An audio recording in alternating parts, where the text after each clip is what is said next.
Renungan Pagi Bersama Allah di Waktu Fajar oleh Ellen G. White, 26 Agustus 2022. Mari kita berdoa. Bapa kami yang di sorga, Allah pencipta langit dan bumi, laut dan segala isinya, Allah yang maha besar, maha kuasa, sumber segalanya, yang kami sembah selalu melalui anak-Mu yang tunggal, Yesus Kristus. Terpujilah Yesus, anak Allah yang maha tinggi, yang adalah penebus, penolong, penghibur, pengantara kami. Pada pagi hari ini kami bersyukur boleh bangun dan berbakti, dan sebagaimana membaca dan mendengarkan nasihat firman-Mu, kiranya ini menjadi pembaharuan bagi kami semua.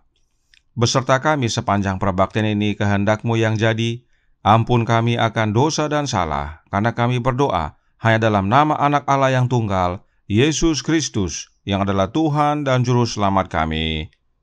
Amin.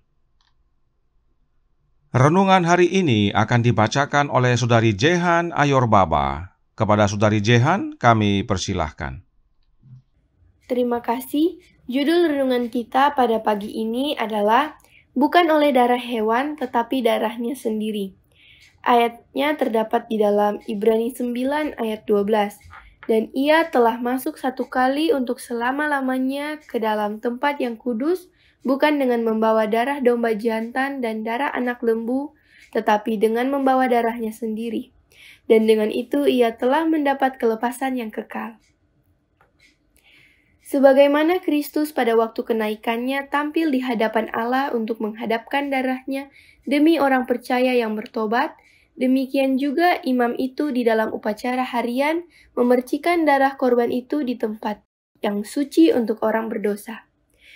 Pada hari yang besar itu, di mana pahala yang terakhir diberikan, orang mati akan dihakimi menurut perbuatan mereka, berdasarkan apa yang ada tertulis di dalam kitab-kitab itu. Kemudian oleh jasa daripada darah Kristus yang menebus, dosa-dosa semua orang yang sungguh-sungguh bertobat dihapuskan dari buku-buku surga. Dengan demikian, bait suci akan dibebaskan atau dibersihkan dari catatan dosa. Di dalam upacara simbolis, pekerjaan penebusan yang besar ini atau penghapusan dosa itu digambarkan oleh upacara-upacara yang diadakan pada hari perdamaian pembersihan bait suci dunia, yang dilaksanakan dengan pemindahan dosa yang telah mencemarinya oleh jasa darah korban penghapus dosa.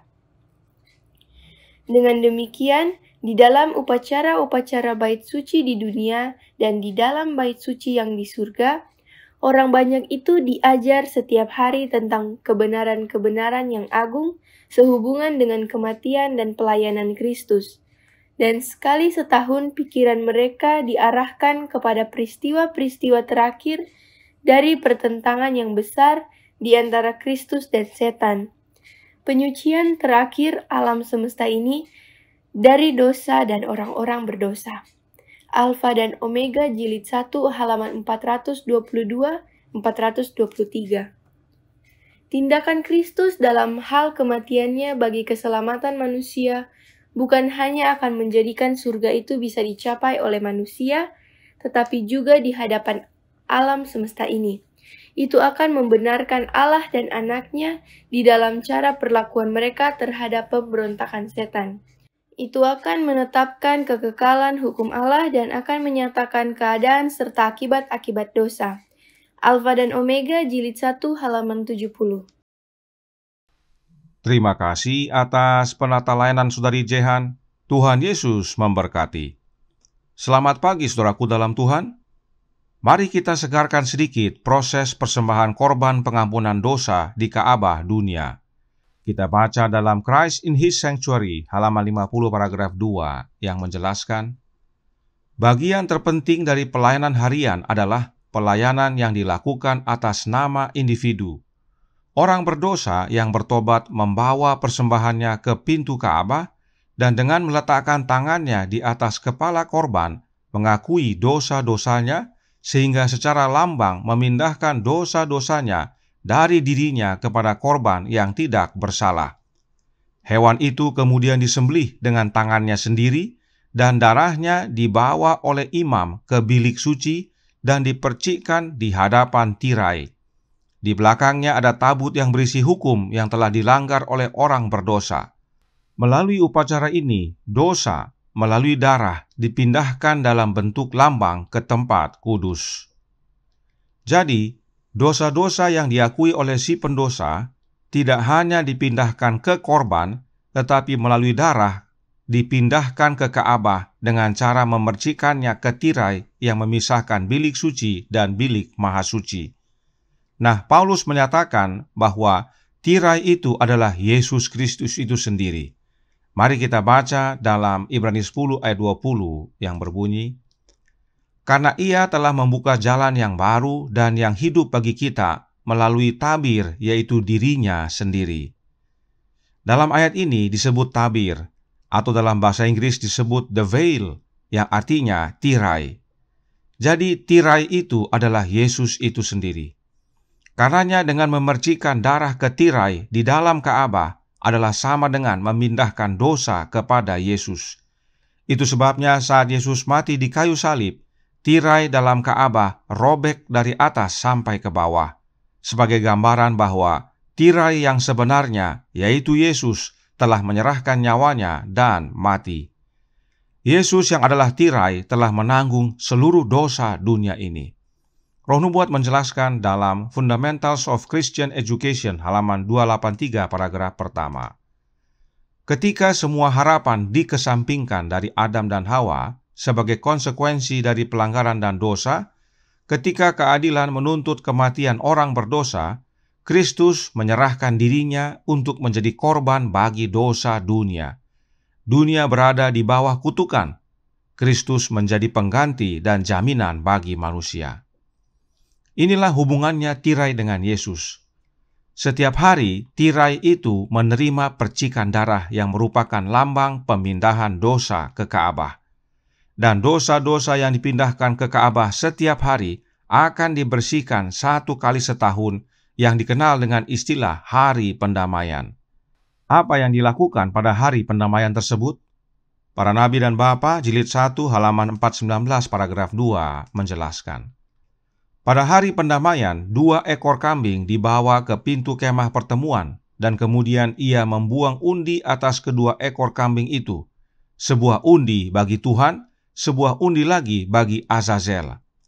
Kambing yang untuk Tuhan harus disembelih sebagai satu korban karena dosa orang banyak.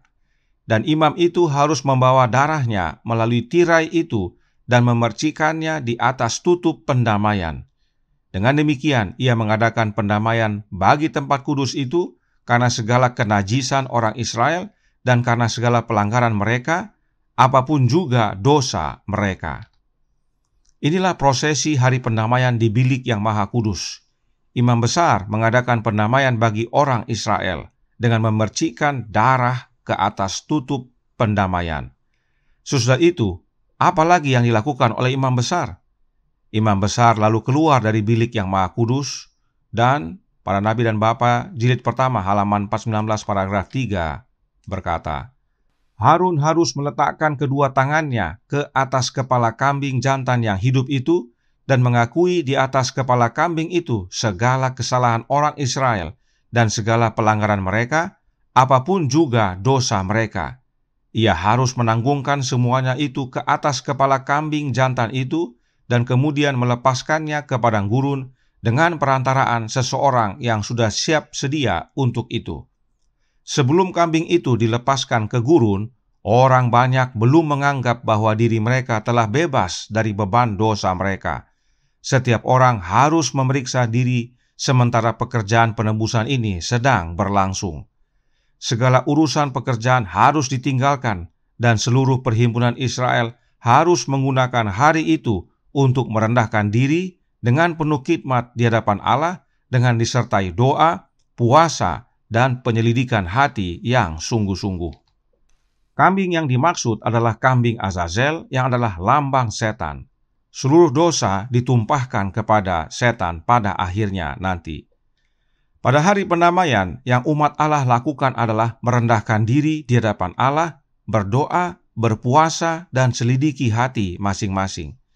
Kita percaya bahwa sejak tanggal 22 Oktober tahun 1844 hingga sekarang ini disebut Hari Pendamaian. Maka tugas kita pun sama. kita harus merendahkan diri di hadapan Allah, berdoa, berpuasa, dan selidiki hati. Sebab saat ini Yesus sedang melakukan pembersihan Ka'bah. Ingat tadi dalam kutipan sebelumnya, bahwa pada saat imam besar masuk ke dalam bilik yang maha kudus, dia memercikan darah korban ke atas tutup pendamaian.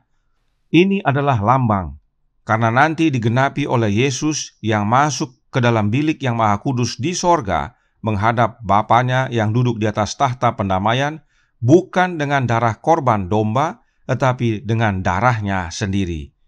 Inilah yang Paulus nyatakan dalam ayat inti renungan hari ini, bahwa Yesus masuk ke dalam Ka'bah sorgawi bukan dengan membawa darah anak domba jantan dan darah anak lembu, tetapi membawa darahnya sendiri. Darah Yesus itu yang membersihkan Ka'bah. Renungan hari ini berkata dalam Bersama Allah di Waktu Fajar, halaman 260 paragraf 2. Kemudian oleh jasa dari darah Kristus yang menebus, dosa-dosa semua orang yang sungguh-sungguh bertobat dihapuskan dari buku-buku sorga. Inilah makna darah Yesus yang membersihkan. Namun perhatikan, Para Nabi dan Bapa jilid pertama halaman 373 paragraf 3 berkata, darah Kristus sementara itu harus membebaskan orang berdosa yang bertobat dari tuntutan hukum, itu tidaklah menghapuskan dosa. Dosa akan tetap tercatat di dalam Ka'bah sampai penebusan yang terakhir. Demikian juga di dalam upacara simbolis, darah korban karena dosa memindahkan dosa dari orang yang bertobat, tetapi itu tetap ada dalam Ka'bah sampai kepada hari Grafirat atau hari pendamaian. Jadi, sebelum 22 Oktober 1844, darah Yesus hanya membebaskan orang berdosa yang bertobat dari tuntutan hukum dan tidak menghapuskan dosa. Inilah yang disebut dengan pelayanan harian itu. Namun, begitu tiba di hari pendamaian, yaitu yang dimulai tanggal 22 Oktober 1844, maka darah Yesus tidak hanya bebaskan orang berdosa yang bertobat dari tuntutan hukum, tetapi juga menghapuskan dosa dari buku catatan. Inilah keistimewaan hari pendamaian, dan kita sedang hidup dalam masa hari pendamaian tersebut. Inilah makna penting dari judul renungan hari ini yang berkata, bukan oleh darah hewan, tetapi darahnya sendiri. Sebab Paulus menyatakan dalam Ibrani 10 ayat 4 yang berbunyi, sebab tidak mungkin darah lembu jantan atau darah domba jantan menghapuskan dosa. Karenanya bukan dengan darah hewan Yesus masuk ke dalam bilik yang maha suci di sorga, tetapi dengan darahnya sendiri. Sebab darah Yesuslah yang menghapuskan dosa. Darah Yesuslah yang membersihkan agar kita memperoleh kehidupan yang kekal. Karenanya jangan sia-siakan waktu. Ingat kembali nasihat berikut ini dari Counsels for the Church halaman 348 paragraf 5 berkata, kita sekarang hidup di hari besar pendamaian. Dalam pelayanan lambang, sementara imam besar mengadakan pendamaian bagi Israel, semua orang diharuskan untuk merundung jiwa mereka dengan pertobatan dari dosa dan kehinaan di hadapan Tuhan, agar mereka tidak dilenyapkan dari antara orang-orang. Dengan cara yang sama, semua orang yang ingin namanya tetap di dalam kitab kehidupan sekarang, dalam beberapa hari yang tersisa dari masa percobaan mereka, harus merundung jiwa mereka di hadapan Allah dengan kesedihan karena dosa dan pertobatan sejati. Harus ada penyelidikan hati yang dalam dan setia. Roh yang ringan dan sembrono yang dimanjakan oleh begitu banyak orang yang mengaku Kristen harus disingkirkan. Inilah yang harus kita lakukan dalam masa hari pendamaian yang besar ini. Sebab Counsels for the Church halaman 349 paragraf 1 melanjutkan, ketika pekerjaan penghakiman pemeriksaan ditutup, nasib semua akan telah diputuskan untuk hidup atau mati. Penghakiman pemeriksaan adalah sama dengan hari pendamaian, dan bila proses itu ditutup, maka itulah yang disebut dengan pintu kasihan ditutup atau close of probation. Dan bila itu terjadi, maka semua kasus telah menerima keputusannya masing-masing, apakah untuk hidup atau untuk mati. Karenanya, saudaraku dalam Tuhan, mari kita jangan sia-siakan darah Yesus yang membebaskan kita dari tuntutan hukum serta yang menghapuskan dosa. Kita rendahkan diri di hadapan Tuhan, berdoa dan berpuasa, selidiki hati kita masing-masing, akui dosa-dosa kita kepada Yesus dan mohon keampunan daripadanya, serta sungguh-sungguh bertobat. Kiranya ini menjadi pembaharuan dan sukacita bagi kita semua. Tuhan memberkati, saya bawa dalam nama Yesus. Amin. Mari kita berdoa. Bapa kami yang di sorga, Allah pencipta langit dan bumi, laut dan segala isinya, Allah yang maha besar, maha kuasa, sumber segalanya, yang kami sembah hanya melalui anak-Mu yang tunggal, Yesus Kristus. Terima kasih nasihat penting bagi kami pada hari ini, tentang darah Yesus, yang Yesus bawa masuk ke dalam bilik yang maha kudus pada hari pendamaian, untuk menghadap Bapa, melakukan pembersihan Ka'bah dari segala catatan dosa-dosa. Dan saat inilah hari pendamaian itu. Dan sebagaimana bangsa Israel yang merendahkan diri, yang berdoa, berpuasa, selidiki hati pada masa hari pendamaian, demikian juga dengan kami saat ini. Karenanya tolong kami ya Bapa, curahkan roh anak-Mu dalam hati ini. Tolong kami ya Yesus, selidiki hati kami, agar kami Engkau tuntun ke dalam pertobatan dan menerima pengampunan. Beserta kami sepanjang hari ini, kehendak-Mu yang jadi. Ampun kami akan dosa dan salah, karena kami berdoa hanya dalam nama Anak Allah yang tunggal, Yesus Kristus, yang adalah Tuhan dan Juru Selamat kami. Amin.